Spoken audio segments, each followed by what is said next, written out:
Summer holidays start అయ్యాయి కదా, పిల్లలకి పండుగే పండుగ. తల్లిదండ్రులకు ఉంటుంది అసలైన పెద్ద పండుగ.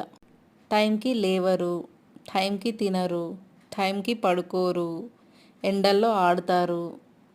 వీళ్ళకి ఒక పూట కడుపు నిండా పెట్టడానికి ఎన్నో యుద్ధాలు చేయాలి. అలాంటిది సరే సారి బయటికి తీసుకెళ్దామని తీసుకెళ్తే కరువు ప్రాంతం నుంచి వచ్చినట్లే మా పిల్లలు 5-6 ప్లేట్లు లాగించేశారు. ఇంట్లో హెల్తీగా చేసిన నూడిల్స్ నచ్చవు, కానీ బయట వాడు ఎలా చేస్తాడో తెలీదు, ఫ్రెషో కాదో తెలీదు. ఆ నూడిల్స్ అయితే లొటలేసుకుంటూ తింటున్నారు. ఇంట్లో చేసే మంచూరియాలు తినరు, కానీ గోధుమ పిండితో చేసేవి అదే బయట వాడు ఎలాంటి టేస్టింగ్ సాల్ట్స్ వాడినా కానీ ఇష్టంగా తినేస్తారు. ఇంట్లో చల్లగా కుండలో వాటర్ తోటి షర్బత్ చేసిస్తే తాగండిరా అయ్యా అంటే వాళ్ళకి అసలు లోపలికే పోదు. ఇక్కడ చూడండి, షర్బత్ లాంటి నింబు పానీని లొట్టలేసుకుంటూ బాటిల్లు తాగేశారు.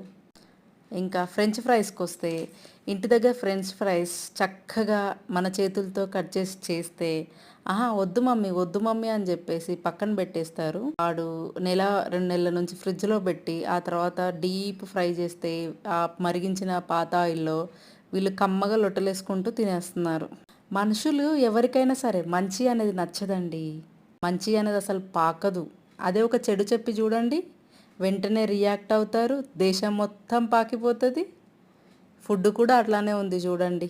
ఇంట్లో చేసినవి తినమంటే ముద్ద దిగదు, కానీ బయట ఫుడ్ అనగానే ప్లేట్లు లాగించేశారు. అన్నీ మరిచి వాళ్ళను మరిచి జంక్ ఫుడ్ ఎలా తింటున్నారో చూడండి. నా దిష్టే తగిలేలా ఉంది పిల్లలకి ఇలా అని.